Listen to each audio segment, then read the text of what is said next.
Welcome to both of you. Traditionally, when we think of automation at big airlines, we think of these big logistics companies, managing flight schedules and fares and pricing and load management. But Delta, as a result of using data and automation, has announced recent customer-oriented changes that not only enhance the consumer experience, but also, Delta says, give the company a competitive edge. So Julieta and KK, welcome to both of you, and I'll start with you, Julieta. What are the new products that data and automation have enabled Delta to create? Well, I'll start with a foundational one. At Delta, we're all about connections and those we make along the journey. And for the longest time, the sky has been the final frontier of connectivity.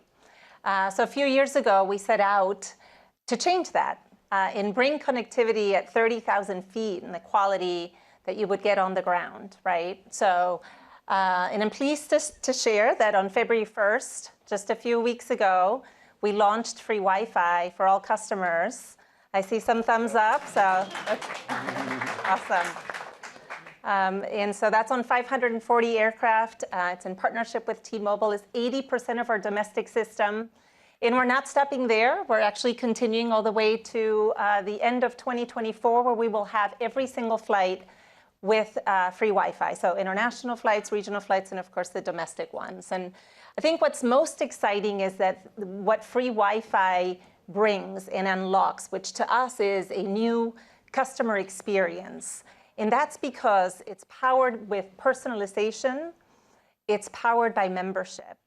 To access free Wi-Fi, for those of you who've done it already, you use your SkyMiles account to do so, or you can join the program, which we're making it super easy to do. It's free. You can do it in the air.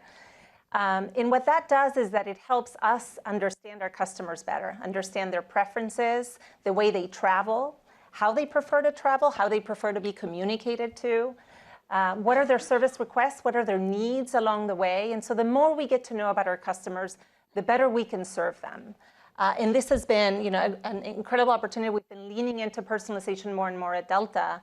And as a result, we've introduced not just the free Wi-Fi, but we're working to introduce on board some really exciting products. And of course, KK and his team have been instrumental in all of this. Oh, I'm sure. Yeah, absolutely. KK, tell us a bit about what the process was like, especially inside of a company that's as massive as Delta. And sure, how did automation and AI? Absolutely, absolutely. And maybe I can rewind a little bit to the beginning of January 2020, when our CEO, Ed Bastian, went out to CES. He was a keynote, and he talked about giving people free Wi-Fi, right? And so that was at the time, obviously a great thing to announce. And then we only had to wait for 2 more months before the bottom fell out of our market.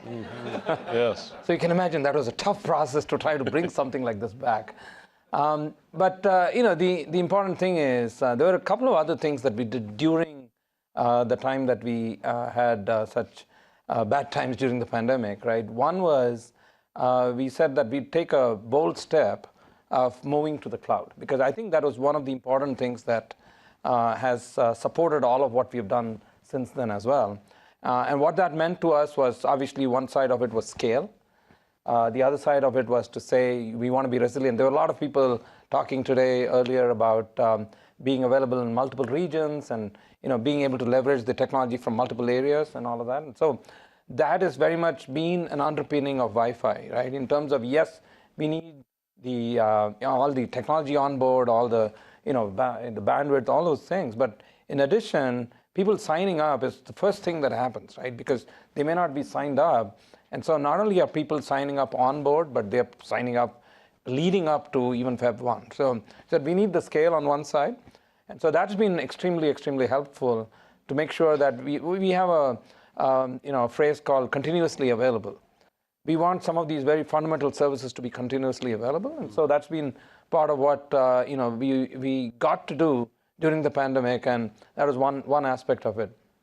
In addition, all of the things that Julieta just talked about in terms of customer and preferences and who have SkyMiles account and all of that, and determining what their preferences, their behaviors, all of that is obviously based on data. And so one of the things that we also started doing at the beginning of this all was to say, hey, we need to make that data available in the cloud, much more available in terms of where it might be locked up here. But also what we've been doing is, as we move all of these various aspects into the cloud, we are obviously making sure that we can curate it, we can actually get the real-time aspects of it set up right, and all of that. And so that's been very much an aspect of it. We are in the middle of our journey, right? Sure. Going into the public cloud. And part of it is to make sure that we can actually layer it right, meaning there are certain applications which will never undergo any change, so they'll get migrated. There are other applications which we are rewriting and modernizing completely, microservices, APIs, what have you, in terms of all the technology. And so even the portal that we provided, even as part of the experience, has been was built in record time in the cloud, over a matter of a few weeks, months, if you will. And the continued scaling that we've had to do because of all the incredible amount of uptake because of the announcement has been quite amazing. So the process was initially to say that, and we work very agile, much like other speakers talked about earlier. We work very agile. We have a notion of multi-level planning. We have a notion of product-based organization, and obviously from the technology perspective as well as the business area that Julieta represents, very close partnership to ensure that all of this can be brought to bear. And so that's part of how we work. Yeah. Oh, it's interesting, and perhaps this is a question for you, Julieta. So you guys have all of this data and analysis. How do you get everyone on board to discuss and agree on what's going to add real value to the company, to the process? Yeah, I mean, it starts with listening to the customers, right, and understanding them deeply enough. And the more that we bring personalization, the more we get to know them and understand them, right? And it's exciting to think about the 2 new products that we're bringing on board because of Wi-Fi that we're working on, which is going to help even fuel further that what we call the data flywheel, right? This better understanding of our customers. The first one is a product that we're calling Delta Sync Exclusives, and it's a first of its kind personalization hub that you will access as you log into SkyMiles, into free Wi-Fi. And what that does is it gives you opportunities for a curated experience of offers, access to content that is exclusive to the hub, and entertainment. And this we're doing in partnership with some big brands that our customers know and love, like Paramount Plus, and being able to stream all of their content for free. New York Times Games and being able to play, all of those games. I know I'm a huge Wordle fan, but they have a huge library of games that we're going to be bringing on board. Exclusive offers with T-Mobile and American Express and many other brands, as well as curated content, because we know where you're headed. We can now curate content in partnership with Resi about restaurants and the hottest places, Atlas Obscura about these unique and obscure places that you need to go check out at your destination. All of that is going to be a part of this hub. So we like to think of it as an opportunity for discovery, for sampling, for immersion for our customers, but also it's going to give us a lot of great opportunity to get to know them better and know what works, what doesn't work, right? What resonates with them, what doesn't, so that we can continue to make that better and better. Sure. So that process of designing and implementing these new products, this happened in concert with folks in innovation on your side and folks who are thinking about the customer on the end in marketing. What was that like? Talk a bit about that process. I can only imagine, let me change. I can't imagine that the people in marketing asked you for things that you guys can't do, right? No, they never ask for things you cannot do, right? First thing in IT is, yes, you can always do it. But as I said earlier, right, so the process is usually, and we've been moving towards more of an organization which is more product-based. Right. And so obviously there's a foundation that we've continued to evolve and build out that talks about, hey, you have the sizes of the teams are the same, and that's the agile methodology that we built through. Now, the notion of what you might have as cross-cutting kinds of areas, like the one that we did with the Wi-Fi portal and bringing it on board, was very much one aspect of that, right? So saying that there are obviously foundational items and products that are existing within the ecosystem at this point of time. How do you thread through them and create this new product? And so obviously what it means is, it means the leadership of an architect across the board, saying that how can I string all of this different products together, and how can I bring all the technology to work? But it also requires careful planning. So the whole notion of how are we going to, yes, the products are all going down a certain release path and the features being added at various points of time in their backlog, but how do I make sure that I make all of these sort of row in the same direction? And all of that was part of the planning that was done. And so it is not as if marketing comes and asks us for things that we cannot do. It's more about what is always the art of the possible, and clearly we have to say what is the amount of change that we have to go through. Sure. Because part of it is the prioritization is the most important aspect of it, where we got to say, hey, these priorities that you already have on your table are maybe going to take a back seat while we make way for some of these, and Ed made the announcement in 2020. So you might be saying, what have you guys been doing until now? Yeah. Right? No, but obviously, during the pandemic, a lot of things stopped. Sure. We continued on the cloud journey, but part of it is around how do you collaborate with across the board to make sure some of these very important initiatives are actually brought through, even while there are priorities being adjusted, and so that we can row in the same direction. So you guys have other enhancements coming as Yes. a result of this improved interface between customers and the airline. A true story. That makes me, and I want to hear about those. I would say 25 years ago, probably. I'm dating myself. I was covering the airline industry at the Wall Street Journal, and I was based in Chicago. And United Airlines, I'm pretty sure that's who it was, they're based in Chicago, announced that they were going to have entertainment in their seat back cushions. And it was a big deal. So I took a flight. I always remember because it was the only flight at that time from Chicago that had the seat back entertainment was Chicago to San Francisco. So I jump on a plane to San Francisco, and I check out this new product and stayed in San Francisco maybe 3 or 4 hours, took the flight back to Chicago. 25, 30 years ago. So talk a bit about why customers should get so much more excited now. Why is this so different, and what is the underlying technology? Yeah, we're super excited about this. We're working towards a spring launch.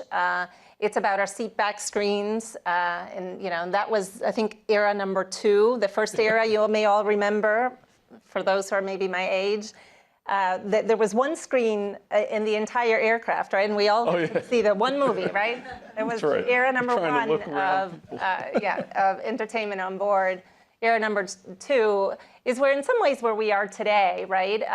I think Delta does it better than anyone else. We've been investing in our seat back screens for a long time now, and in fact, we've got over 150,000 of them, more than any other competitor by far. And that was important for us.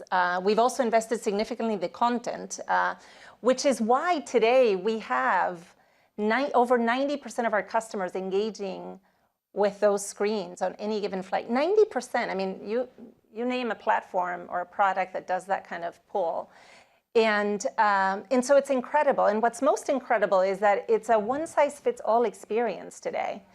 So the opportunity to personalize that, to bring in features in experiences that are tailored to you, is, I think, the power to supercharge this in a way that's really going to transform, we believe, the experience on board our aircraft. So things like recommending content to you based on what you've watched in the past, right? Your ability to be able to continue to watch a movie where you left off, right? On a connecting flight. I see heads nodding. There's a lot of opportunity from a content standpoint.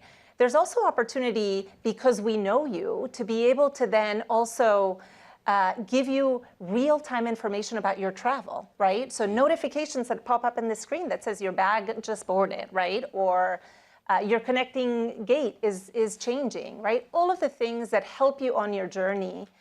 So the more we get to know about you, the more we can support you in that way. And then finally, which is so exciting, you start to think about these screens going beyond entertainment into service as well, right? We're piloting at the beginning in first class, but the plan is to roll this out, the ability for customers to be able to order food and beverage from their seat. Flight attendant receives it in their own device and be able to take care of that request in the moment. So a lot of great opportunity that to us, as we think about these two products that I just mentioned that are coming in the spring, are truly going to transform the experience on board in a way that we haven't seen before, and it's just super exciting. Yeah, absolutely. And I think you asked about some of the technology, yes, right? Also, so clearly one of the things that we've done is we've invested in the data, and the data lakes are up in the cloud. It starts there, and there's going to be a good amount of AI, ML. We already use a lot of AI and ML today to help curate some of these experiences. In fact, let me take a step back, right? Overall, after safety, the two big pillars for us as our objectives are customer experience, which Julieta talked about, as well as our operational excellence. And we continue to be pretty well recognized for on-time departure, arrival, bags, those kinds of things as well. And all of that is also very data-oriented and database. And how do we make sure that we can rebook you if you're actually going to miss a flight, those kinds of things. And so the important thing is customer experience is also dependent on the operational excellence that we provide. Because if you miss a flight, and then we should be able to recognize that, hey, this was a person who's missed 2 flights in a row or something like that. And how can we provide some level of compensation of a different kind, right? To say that, yeah, we recognize that you as a great customer had to endure this, sorry about that, and here is something else. So what we're also trying to do is make sure that we can actually bridge those gaps across what our 2 pillars are in terms of provide the right kind of service to any of the folks on the flight. And so data, the AI and ML that goes with it, all of the analytics that we can put into it.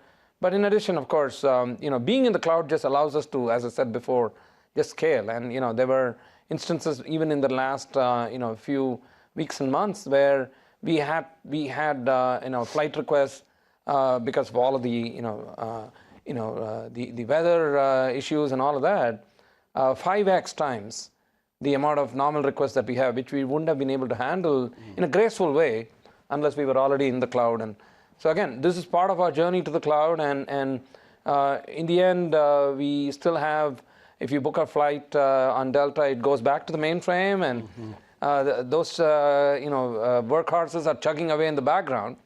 But a lot of most of what you would have as distributed systems in front are actually going to be in the cloud in a couple of years' time. So. Well, Julieta mentioned real-time information on your journey, and again, I think of real-time information on journey, and I know many people had this experience. I can recall getting on transcontinental or transatlantic flights, and I just watched that little plane on the screen, and that plane just kind of try to see if I can actually see it move. I mean, that was the information.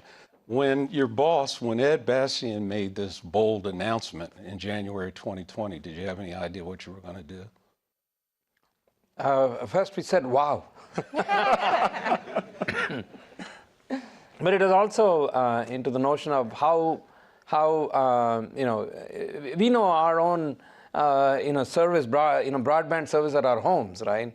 And it goes up and down and all of that. And we're saying, how are we going to be able to provide that on the aircraft, even on it? But I think the technology has also come a long way. And so I think whatever needs to be on board, and our satellites and all of those are all providing that last mile, if you will, on that front.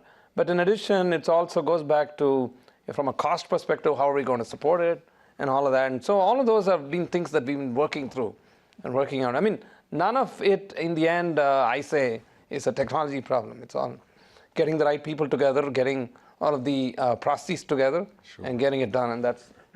Yeah, no, I agree. And, we're not going to get it perfect, right? And we know that. I think the key for us is, how we work well together so that we're listening to the customer to get their feedback in real time. And we've put a lot of listening posts in these products so that we can get that real-time feedback as well.